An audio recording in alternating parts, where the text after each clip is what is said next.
Olá, amigos do LAC Concursos.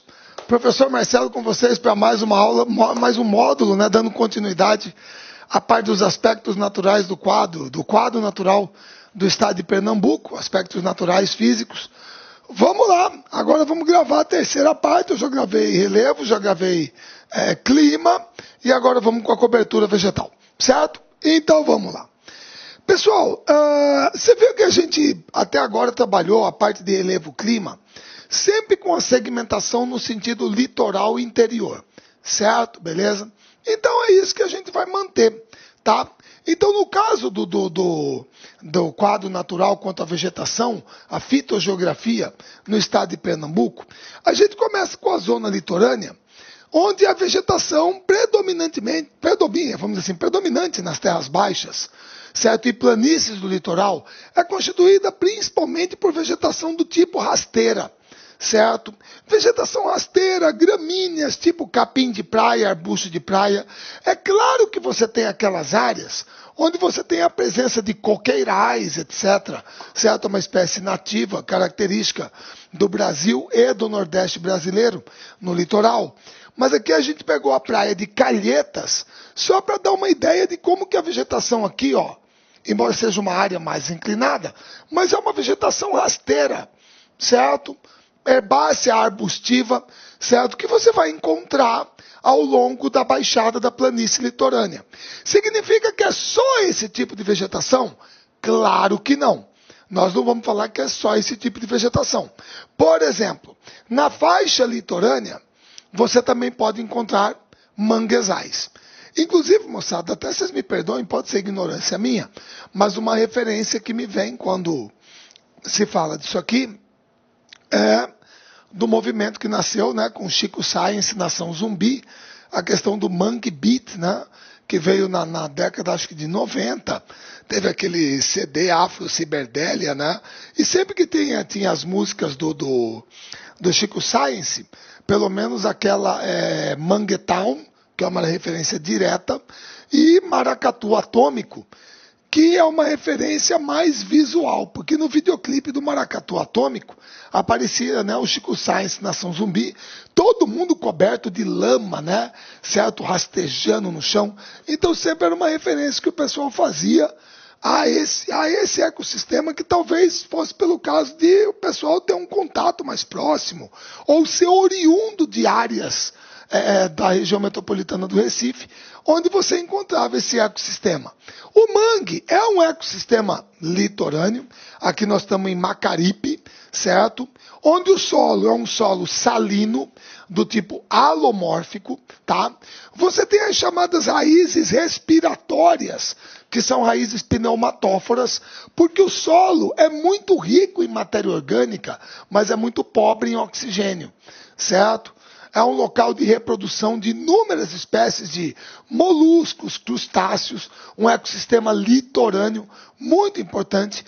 E além das raízes pneumatóforas, você pode ter também as chamadas raízes escoras, ou raízes suportes, certo? Que não deixa o caule manter contato com o solo salino. A vegetação é do tipo halófila, quer dizer, adaptada à salinidade. Porque durante a maré alta, a água vai aqui para dentro do mangue, certo? E é um solo úmido, salgado, lodoso, pobre em oxigênio e muito rico em nutrientes e em matéria orgânica. Então esse também é um ecossistema típico da faixa litorânea, da baixada litorânea de Pernambuco, tá? Então você tem uma vegetação variada, formada principalmente por gramíneas, vegetação rasteira, você tem algumas áreas alagadiças e a presença de manguezais no litoral, tá? Então isso aqui é a parte litorânea. Aí quando você vem para dentro, quando o terreno começa a ganhar uma certa altitude e vai em direção ao sopé da escarpa do Planalto da Borborema, então aí nós entramos na chamada Zona da Mata. E o nome Zona da Mata, muito claro, é porque é uma zona de Mata Atlântica, tá? Nós não podemos nos esquecer, moçada, que a Mata Atlântica, aqui ó, Quando Pedro Álvares Cabral chegou aqui, desde o Rio Grande do Norte até o sul do Brasil, certo? Beleza?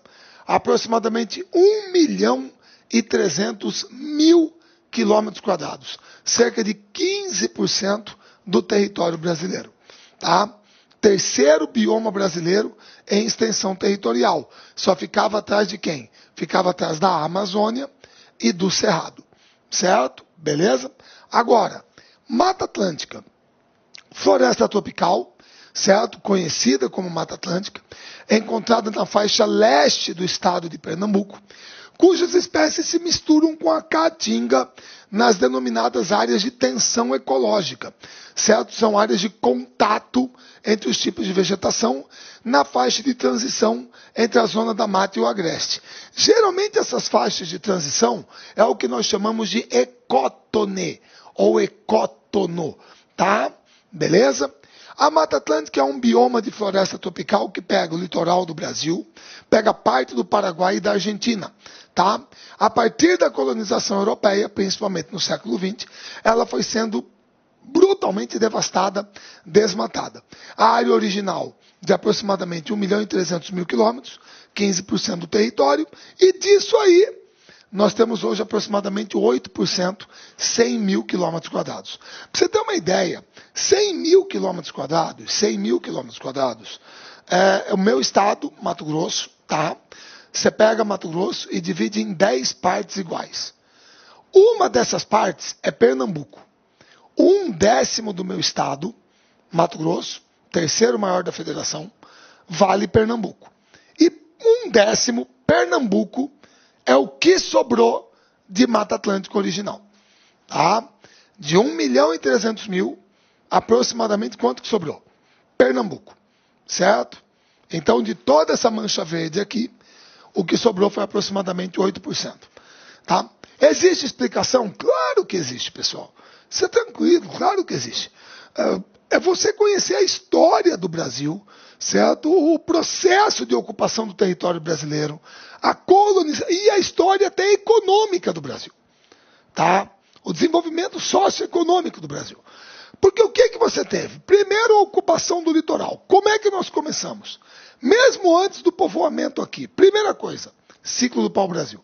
Então, vai ter que tirar o pau-brasil daqui, certo? Segunda coisa, ciclo da cana-de-açúcar. Vai ter que tirar. Eu nem vou entrar tanto no ciclo do gado, do couro. Ciclo da mineração. Ciclo do café. Ciclo da industrialização, urbanização do Brasil. Moçada, para tudo isso, quem teve que sair foi Mata Atlântica. Tá? Vocês me perdoem, eu não vou pegar como exemplo o Recife, certo? Beleza? Só para constar aí, nada contra, tá, moçada? Não fica achando que é algum tipo de preferência, tal e coisa. Não é. Mas é o seguinte. Pessoal, eventualmente, tá? Eu acredito que todos aí já tiveram essa oportunidade, eu espero que tenham tido, tá? Tá aqui.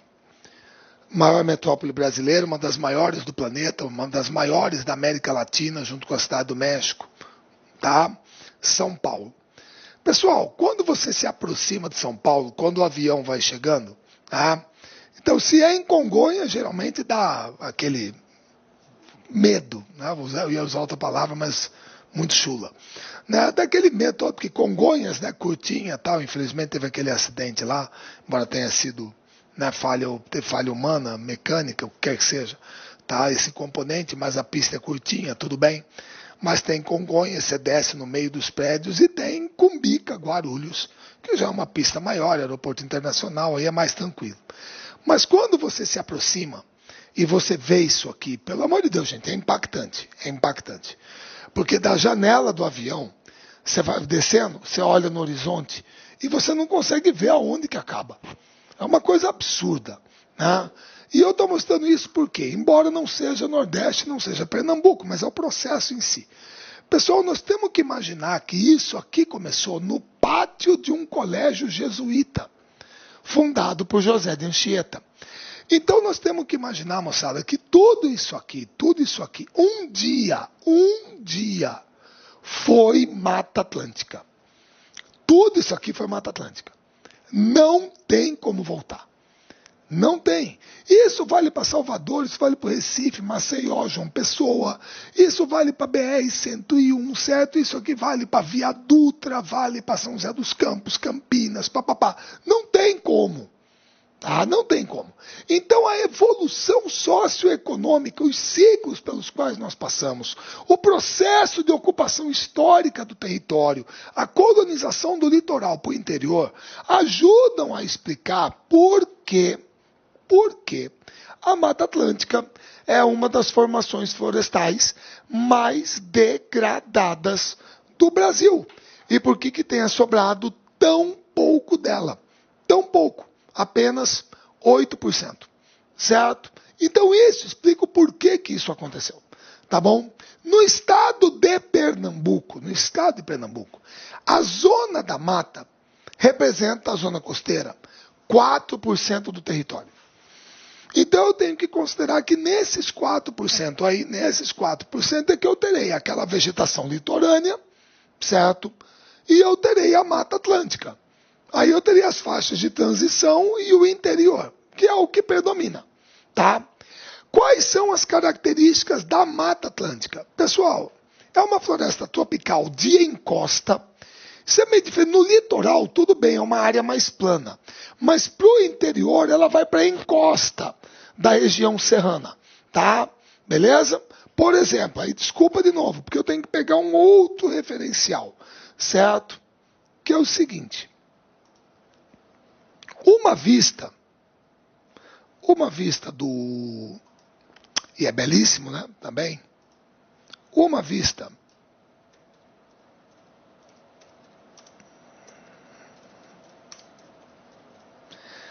do Corcovado é maravilhosa, mas essa aqui que é legal. Grosso modo, aqui para quem conhece o Rio de Janeiro, espero que todos aí, é uma cidade maravilhosa. Esse braço aqui do Cristo está apontando para a Barra da Tijuca, para São Conrado, tá? Aqui na frente do Cristo você está vendo a Lagoa Rodrigo de Freitas, lá embaixo tem o hipódromo, certo? Beleza. Aqui também dá para ver, do lado um pouco mais para a esquerda, dá para ver o Pão de Açúcar, certo? A Baía de Guanabara, tá a Enseada de Botafogo. Agora aqui para a esquerda, braço esquerdo do Cristo, se você olhar para cá, o Maracanã é para cá. A Zona Norte você vai para Tijuca. Pessoal, esta aqui é a maior floresta urbana do mundo. É a Floresta da Tijuca. É claro que você tem o caminho de acesso para o Corcovado, tal e coisa, mas tudo que você está vendo aqui é Mata Atlântica. Tudo isso aqui é Mata Atlântica. Tá? Então, ao contrário da Amazônia, ela não é uma floresta tipicamente de planície, de terra baixa. Ela é uma floresta de encosta. Tá? Então, isso nela é diferente. Tá ok? Beleza? Por isso que eu fiz questão de enfatizar ali no slide. Tá joia? Tudo bem? Então, ela é uma floresta tropical de encosta, tá? Outra, árvores de médio e grande porte. Sim, é uma floresta de médio e grande porte. Latifoliada. O que significa isso? Pessoal, latifoliada significa folhas largas. Você entendeu? Grande superfície de transpiração. Tá? É por isso que a gente chama fazenda grande de latifúndio. Você entendeu? Porque é grande. Então as folhas são grandes. Perennifolia. O que significa isso? É sempre verde. Verde o ano todo. Ah, mas as florestas são assim. Lá vou eu de novo, eu sou chato. Pessoal, não é sempre assim. O contrário de perennifolia é... Perdão.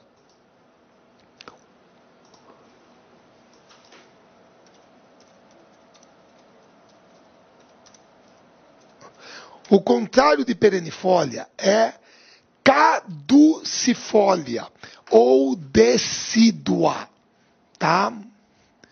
Caducifólia ou decídua ou caduca. Ah, quer dizer que eu posso falar que isso aqui é uma árvore caduca? Pode.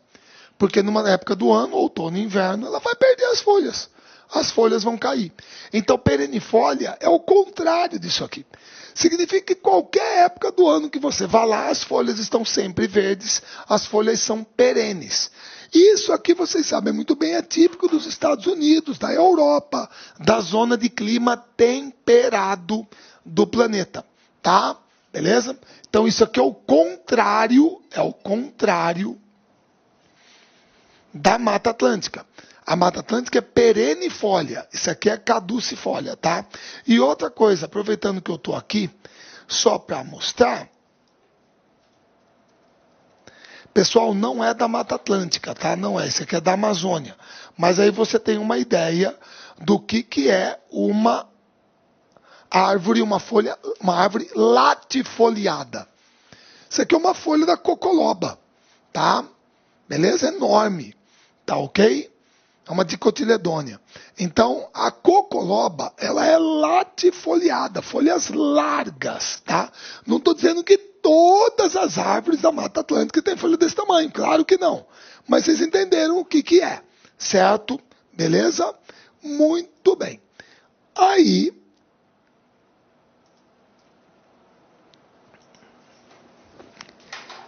vamos para mais uma característica dela.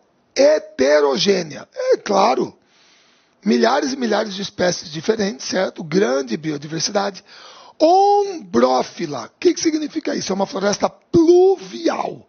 Chuva, úmida. Você também poderia usar para isso aqui a expressão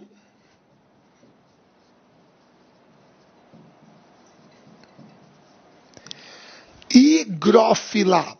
Se você encontrar, porque olha só, ombrófila significa pluvial, chuva. Higrófila significa que é uma floresta úmida. Mas claro que uma coisa tem a ver com a outra. É úmida porque chove muito. Certo? Beleza? Grande quantidade de espécies endêmicas. Marcelo, o que é uma espécie endêmica? Significa uma espécie que só existe ali. Não existe em nenhum outro lugar do planeta. Nenhum outro lugar. Só ali. Beleza? Tudo bem? Então vamos lá. Bom, o que é a Mata Atlântica no Brasil? Pessoal, a Mata Atlântica é o que nós chamamos de um hotspot. Marcelo, hotspot, o que é um hotspot? É um ponto quente. Mas ponto quente de quê? De biodiversidade. Pessoal, o que nós chamamos de um hotspot, é o seguinte. Hotspot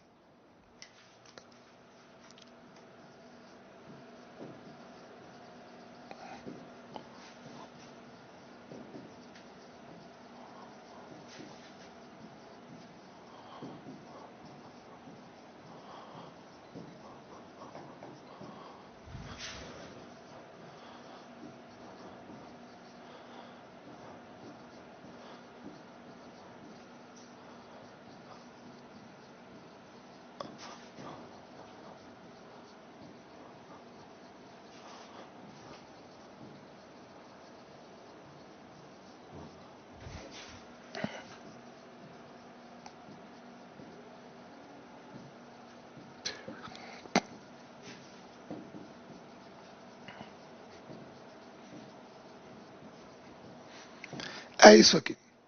Um hotspot é um bioma extremamente degradado, extremamente devastado, mas que conserva uma enorme biodiversidade. Enorme biodiversidade. Isso aqui é um hotspot. Hotspot no Brasil, só 2 biomas. Mata Atlântica e Cerrado. Certo? Ah, Marcelo, mas aí eu não concordo. Como é que é hotspot no Brasil?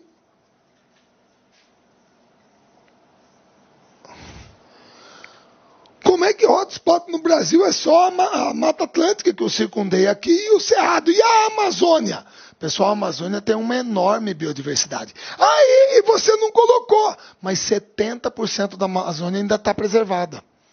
70%. Pessoal, eu falei da Mata Atlântica, sobrou 8%. Certo? Do Cerrado a gente tem mais ou menos 20% restando. O resto foi pro pau. Vocês entenderam? Agora, para você ter uma ideia, presta atenção. Olha o tamanho disso aqui, ó. Olha o tamanho disso aqui. Grosso modo. Estados Unidos da América, Canadá e México. América do Norte. Isso aqui tem aproximadamente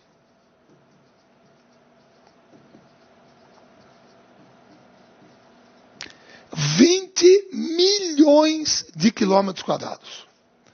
20 milhões de quilômetros quadrados. Certo? Somando os três. E nesses 20 milhões de quilômetros quadrados, você encontra aproximadamente 17 mil espécies vegetais diferentes. Certo? Europa. Pegar só a parte europeia da Rússia. Europa. Aproximadamente, Europa, 10 milhões de quilômetros quadrados. Aproximadamente 12 mil espécies vegetais diferentes. Certo? Beleza. Mata Atlântica, o que sobrou dela? Ela tinha 1.300.000. Já é menor. Quanto que sobrou? 100 mil quilômetros quadrados. Arredondando. 100 mil quilômetros quadrados. Olha isso aqui. 20 milhões, 10 milhões, 17 mil, 12 mil. 100 mil quilômetros quadrados.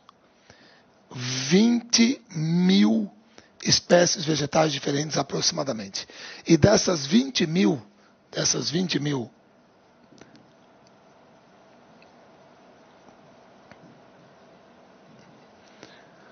8 mil são endêmicas. Só existem aqui, em nenhum outro lugar do planeta. Certo? Aqui nesses 100 mil quilômetros quadrados tem mais espécies de pássaros do que de Portugal até a Rússia. Por isso é que a gente fala que é um baita hotspot. Certo? É um dos biomas de maior biodiversidade do planeta. Certo? Por isso que para a Mata Atlântica a gente tem que adotar uma política diferente. Porque olha só, tem gente que confunde as coisas. Presta bem atenção. Pessoal,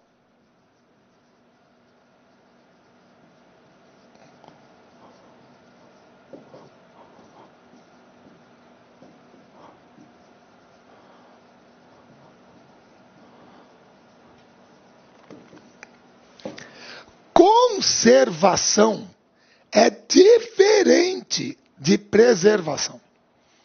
É diferente. Certo? Por quê? Vamos lá. Pessoal, é assim.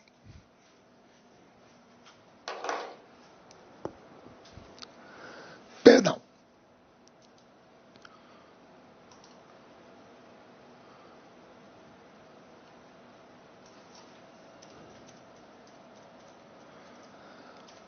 Moçada, fala para mim.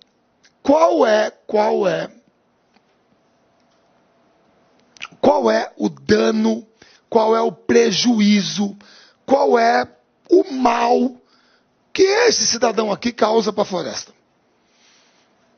Marcelo, nenhum. Ué, todos os dias ele sai de casa, certo? Entra na mata, procura a Hevea brasiliensis, que é o nome científico da seringueira, achou, ele vai sangrar o painel aqui, extrai o látex.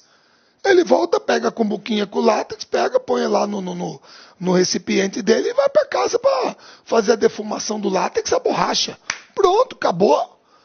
Qual o mal que ele causa para a floresta? Nenhum.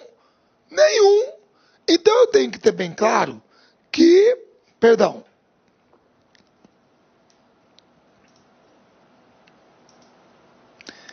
eu tenho que ter bem claro que no Sistema Nacional de Unidades de Conservação, que é o SNUC, existem as áreas de,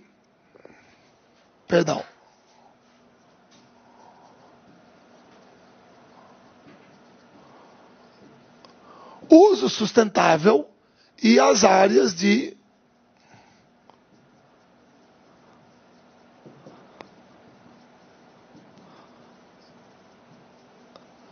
proteção integral.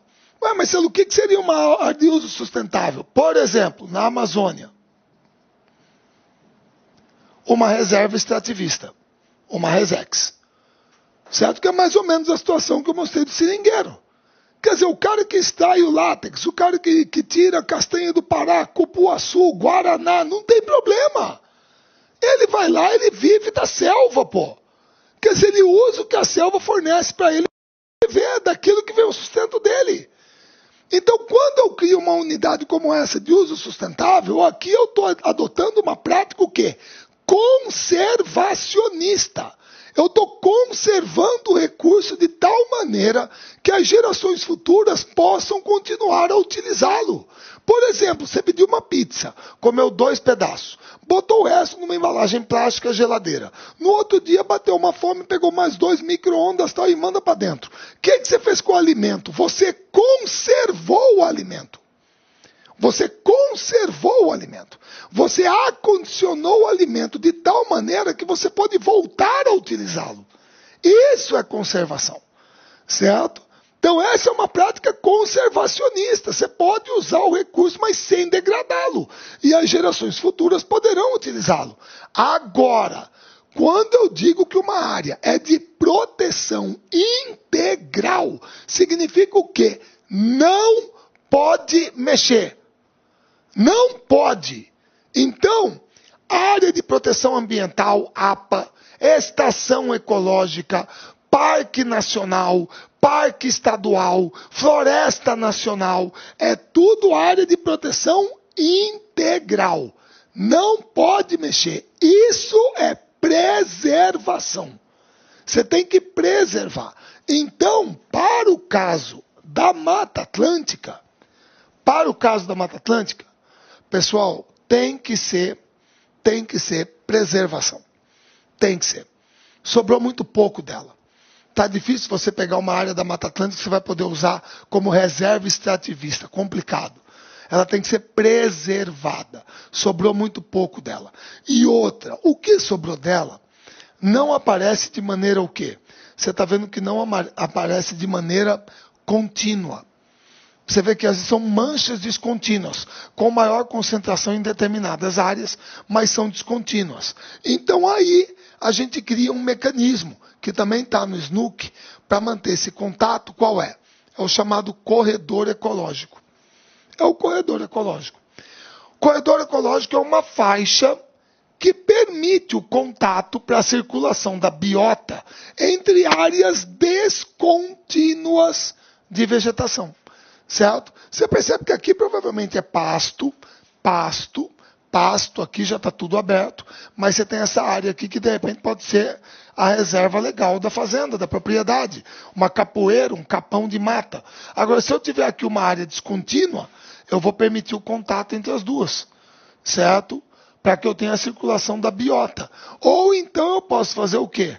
Pô, engenharia, certo? Um corredor ecológico que permita a conexão entre as duas áreas, certo?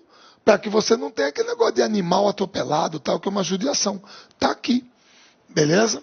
Dá para fazer.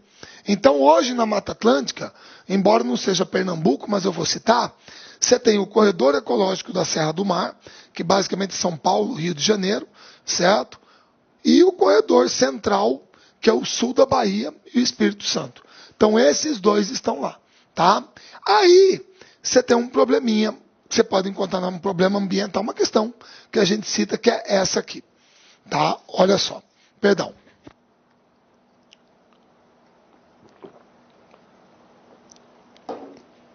Moçada, primeiro, eu coloquei a imagem mais ao longe, para você ver, não é Pernambuco, mas de repente em área de encosta, você pode ter isso, tá? Talvez na região metropolitana do Recife, dependendo da topografia, você possa ter, beleza? Não sei. Mas, você está vendo uma cicatriz aqui, uma aqui e a maior de todas aqui, certo? Pessoal, perceba que isso aqui é uma ilha, você está em Angra dos Reis, mas é região serrana, certo? É encosta. Muito bem. Como vocês estão vendo, aqui não tem nada que caracterize a presença do ser humano, tá?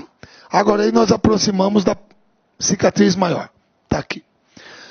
Vocês se lembram da tragédia? Foi aproximadamente 5, 6 anos, era Réveillon, tá? E choveu muito, o solo encharcou, certo?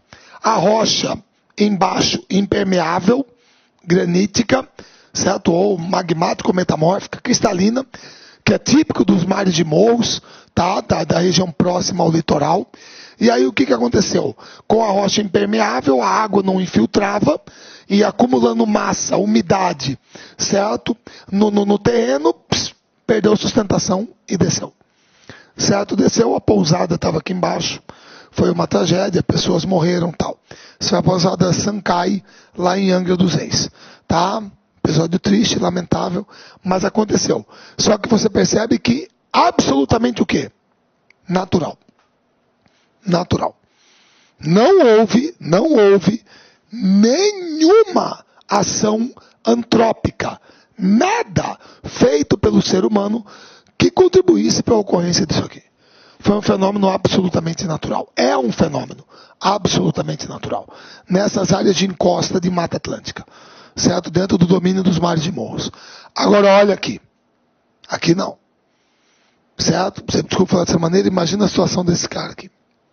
Ou desse aqui. Acordou no outro dia, a hora que ele abriu a porta, cadê os vizinhos? Todo mundo desceu. Aqui não. Aqui o que você tem? Urbanização acelerada, aquela disputa desenfreada pela ocupação por um espaço no solo urbano, construção em área de risco, desmatamento que facilita o escoamento superficial da água, ausência de fiscalização do poder público, construído em cima de um aterro sanitário abandonado, certo? Aqui não. Aqui o ser humano potencializou a ocorrência da tragédia. Aqui o ser humano contribuiu para a ocorrência da tragédia. Certo? Foi o Morro do Bumba, lá em Niterói. Então aqui a ação antrópica, a ação do ser humano, contribuiu decisivamente para que houvesse o deslizamento, o escorregamento da encosta. Mas Célio, eu não posso falar desmoronamento? Não. A gente não usa desmoronamento. Desmoronamento dá mais ideia, tipo assim, de construção desabando. A gente usa deslizamento e escorregamento de encosta. Tá certo? Beleza? Então isso aqui pode acontecer naturalmente ou pode ser potencializado, tá, pela ocupação humana, dependendo da maneira como o ser humano ocupa o solo. Tá joia? Beleza? Agora, eu botei esse caso aqui só para ilustrar, que aconteceu esse ano em janeiro lá em Vila Velha, que é esse bloco rochoso aqui, ó. Você está vendo ele aqui, e o que você está vendo? Você está vendo ele aqui fraturado. Pessoal, isso aqui não é deslizamento de encosta. Não é. Porque você perceba que quem desceu foi um pedaço do bloco. Aconteceu aqui alguma coisa, moçada, não sei se foi um fenômeno físico-químico, certo? Pode ser meteorização, aquele dilata, contrai, ou se perdeu sustentação aqui, houve uma ruptura, certo? Foi submetido a uma tensão e rompeu o bloco. A pedra literalmente quebrou, ela fraturou, e o pedação dela aqui desceu. Aqui você até poderia falar que teve um desmoronamento. Porque não foi a encosta que desceu, foi um pedaço de rocha, tá, fragmentado. Também pode acontecer nessas áreas de encosta. Tá joia? Beleza? Bom, falei tudo que eu tinha para falar. Agora, Caatinga. Pessoal, para quem não se lembra, Caatinga, em Tupi-Guarani, significa Mata Branca. Tá? Mata Branca.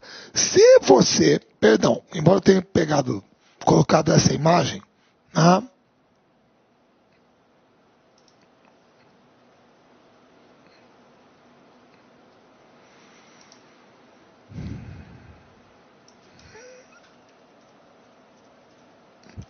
Se você ainda tinha alguma dúvida, ou tem alguma dúvida, do porquê desse nome, cara, é só dar uma olhada nisso aqui, ó. É Mata Branca, certo? Mata Branca, tá? Uma vegetação ressecada, espinhenta, lenhosa, típica do clima semiárido, certo? Típica do clima semiárido, tá? E que ocupa a maior parte do estado de Pernambuco, certo? É a vegetação da caatinga, tá? Beleza? Então,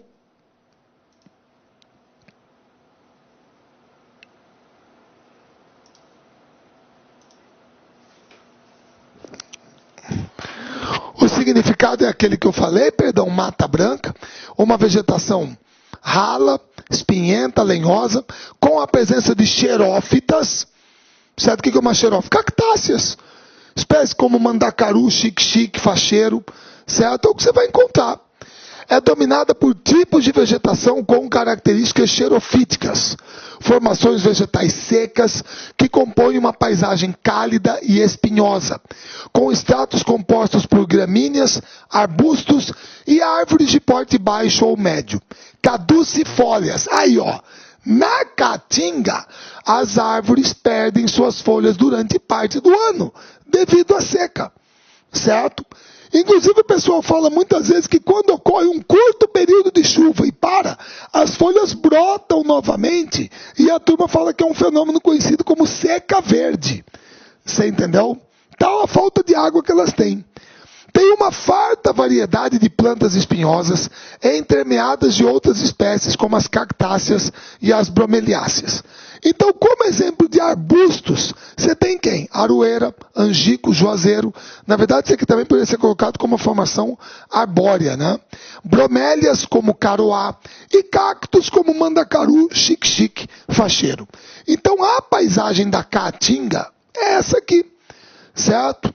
É uma mata branca com cactáceas, típica do Nordeste. É o único bioma exclusivamente brasileiro. Exclusivamente brasileiro. Que você não encontra similar em outro local. Certo? Ô Marcelo, e esse negócio aqui do solo rachado? Gente, sem temperismo físico. Se é aquele famoso negócio do dilata, contrai, dilata, contrai, dilata, contrai, vai rachar. Certo? A variação de temperatura vai provocar isso. Tá? Você sabe que a amplitude térmica diária na caatinga é grande, é alta. Então, se você pega, por exemplo, um solo mais argiloso, que quer que seja, durante o dia ele tende a dilatar, à noite contrai, dilata, contrai, ele vai rachar. Como você fazer isso num bolinho de argila, ele vai ficar todo rachado. É intemperismo físico, tá? E a caatinga, poxa, pega a maior parte do estado de Pernambuco. Tá? Pessoal, vocês me perdoem, aqui tem até a faixa de transição, certo? Que vem aqui da zona da mata para o sertão. Mas vocês se lembram que o lado de cá, do Planalto da Borborema, já é o lado ocidental, a Sotavento, é um lado seco. Beleza? Tudo bem? Então é o ecossistema, é o bioma, é o tipo de vegetação. Vamos usar bioma. É o bioma. Tipo de vegetação predominante dentro do estado de Pernambuco. Certo? Beleza? Agora, tem um pepino, que é a desertificação. Essa aqui é uma coisa que tem sido colocada de maneira muito, muito preocupante, né? Pelo pessoal em relação ao bioma caatinga no Nordeste. Por quê? Deixa eu explicar para vocês assim. Moçada, em 1997, se eu não me engano, em Nairobi, no Quênia, a ONU realizou uma conferência mundial para discutir a questão da desertificação. Muito bem. Então ali o pessoal tirou como parâmetro o seguinte: adotou-se o critério de que a palavra desertificação é utilizada quando nós temos algum tipo de degradação, certo? Degradação, que leve a esse quadro em áreas de clima semiárido ou subúmido seco. Eu estou falando isso, pessoal, por quê? Porque presta bem atenção, eu sei que não tem nada a ver com Pernambuco, mas eu vou dar a satisfação, que é o seguinte. Pessoal, isso aqui que eu vou mostrar para vocês, isso aqui,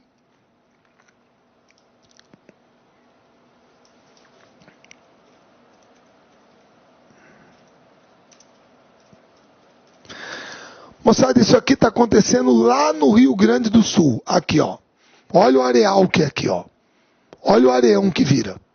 Tá? Olha aqui como que a areia fica aparecendo aqui, ó. Os bancos de areia aqui, ó. Olha aqui. Tá?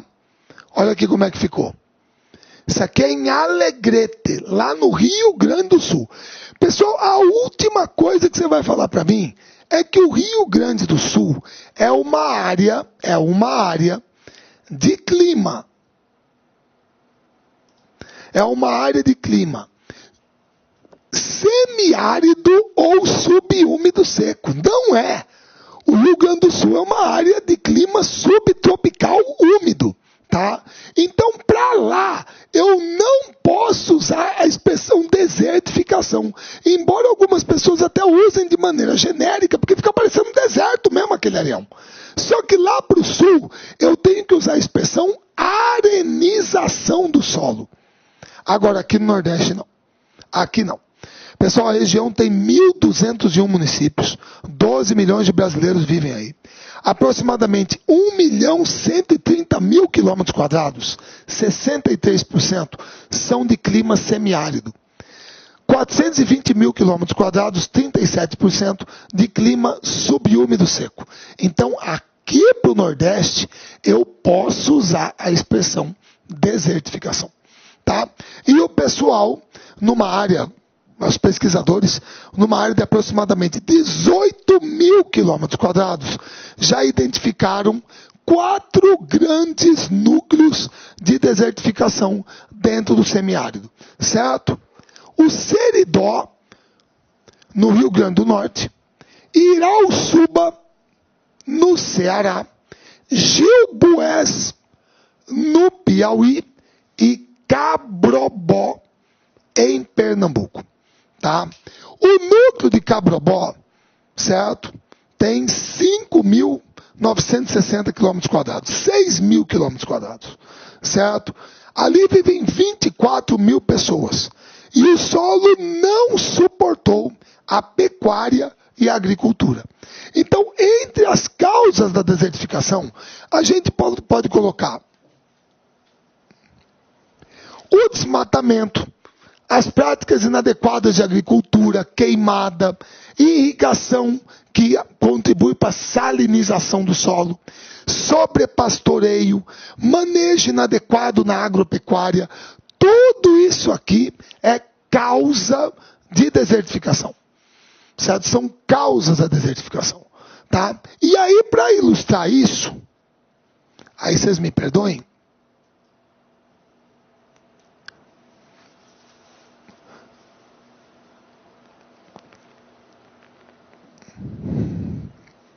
perdão. Porque aí eu tenho que...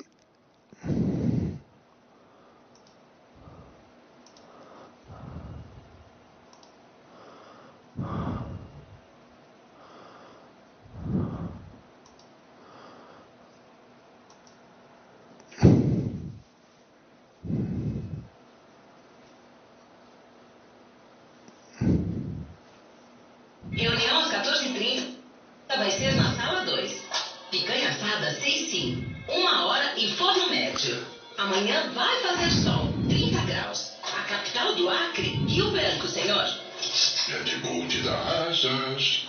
Oh, desculpa, Red Bull, hein? Infelizmente, não podemos só comemorar. A data também serve de alerta. O bioma genuinamente brasileiro sofre há anos os efeitos destruidores da desertificação, que é grave e que, nesse caso que a gente vai ver agora na reportagem, tem a ver com a ação irresponsável do homem.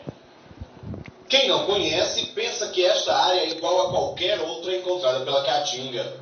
Mas olhando melhor, logo se percebe a diferença.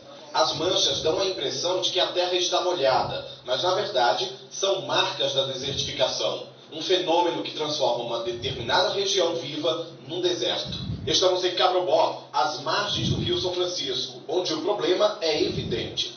Aqui, isso aconteceu por causa do desmatamento e pela falta de cuidado com o solo na produção agrícola. O acúmulo de sal impossibilitou a terra para qualquer plantio. No decorrer do tempo, isso foi acontecendo e ninguém olhou com os olhos que deve ser visto a situação, e hoje temos esse problema que é sério em nossa região. Antes, tudo era diferente. Essa área era cultivada com arroz, que era irrigado por inundação. Hoje, as únicas plantas que resistem ao solo salino são as algarobeiras, essa árvore exótica. Só nessa propriedade são mais de 20 hectares nessa situação. É tanto sal que a terra fica assim, olha só, com essas camadas brancas. Bem perto, a Ilha da Assunção também está tomada pela desertificação.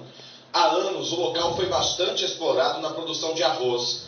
Mais da metade dela está assim. No ano passado, índios trucá plantaram, mas não colheram nada. Na Ilha de Assunção, dos 5 mil hectares que a gente tem apto a qualquer produção agrícola, nós temos 3 mil hectares totalmente comprometidos com essa analisação. Os dados são alarmantes. No Brasil, segundo o Ministério do Meio Ambiente, existem 4 núcleos de desertificação. Um no Rio Grande do Norte, outro no centro-norte da Paraíba, no noroeste do Ceará e mais um no Piauí. No núcleo de Cabrobó, há registros do fenômeno nos municípios de Belém do São Francisco, Carnaúbeiro da Penha, Floresta e Itacuruba. Nos últimos 10, 12 anos, se perdeu aproximadamente mais de 20 mil hectares, né, do nosso bioma, do bioma Caatinga, em apenas 8, 10 anos. E se você fosse colocar isso numa escala um pouco maior, de 40, 50 anos, você vê o prejuízo que isso vem causando para o nosso ambiente. O semiárido é mais vulnerável à desertificação pela característica do solo, que em geral é seco por causa do clima. A ação inconsequente do homem na agricultura, pecuária e desmatamento agrava ainda mais. Para se ter uma ideia de como a falta de cuidados na agricultura é determinante para o processo de desertificação, temos 2 exemplos. Essa área aqui foi cultivada durante anos com arroz e irrigada por inundação. Hoje o cenário é esse. Já desse outro lado foram adotados todos os cuidados, com irrigação e adubação desse pomar de manga. Aqui a área é completamente produtiva. A vida de Christian foi toda no campo, até que a desertificação expulsou o agricultor da zona rural. Atualmente ele mora na cidade. Aconteceu o mesmo com muitos. Hoje eu estou cuidando do terreno por cuidar, dando capim para poder vender o pasto, cuidar a cabeça de gado.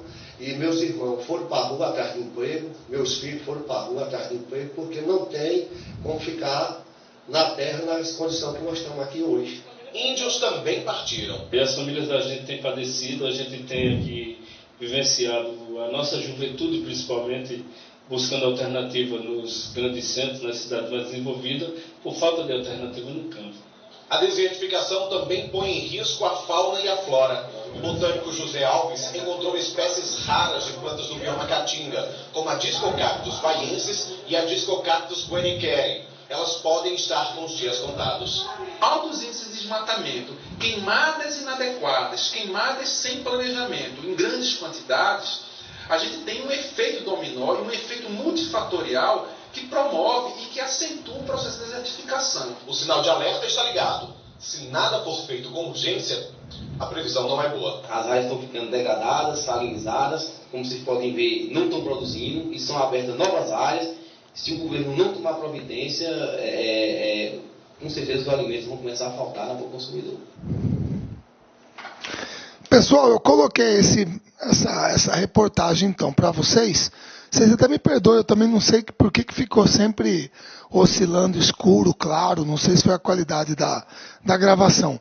Mas foi a melhor que eu encontrei, e especificamente até sobre o estado de Pernambuco, sobre o núcleo de Cabrobó. A questão da salinização é bom lembrar, principalmente o arroz, que é uma cultura que adora água. Então, se você coloca água, a tendência da água no solo é dissolver os sais. O problema é que depois, com o clima mais seco, a água evapora, o sal fica. Então você cria uma tendência à salinização. Tá? Por isso que eles mostraram aquelas manchas brancas. Então, essas práticas inadequadas, certo? Desmatamento, queimadas, sobrepastoreio, são as principais causas da desertificação que afetam o bioma Caatinga e especificamente no caso de Pernambuco, esse núcleo lá em Cabrobó, que é um núcleo de aproximadamente 6 mil quilômetros quadrados. Tá ok? Beleza?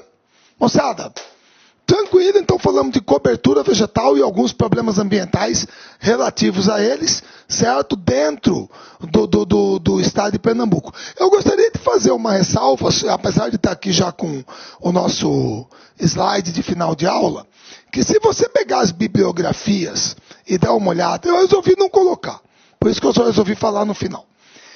Constam nas bibliografias que alguns trechos no extremo oeste de Pernambuco, na parte mais ocidental, principalmente na Chapada do Araripe, apresentariam trechos de cerrado. Cerrado, que é a vegetação típica aqui da minha área, certo? Da nossa área aqui em Mato Grosso, que é aquela vegetação de árvores de porte pequeno, médio, casca grossa, galhos retorcidos, raízes profundas. Mas é muito pequeno. Muito pequeno. Por isso que eu foquei mais nesses 3 biomas, nessas 3 partes. A vegetação litorânea, certo? Com a vegetação rasteira, gramínea, arbustivos, manguezais e algumas áreas de vegetação arbórea, coqueiros em praias. A parte de Mata Atlântica, na zona da mata, certo? E a Caatinga, que é o bioma predominante dentro do estado de Pernambuco. Tá ok? Beleza? Moçada, mais uma vez um prazer revê-los. Fica faltando só a gente gravar hidrografia e fechamos o quadro físico natural de Pernambuco. Tá ok? Um grande abraço a todos e até a próxima. Clique like.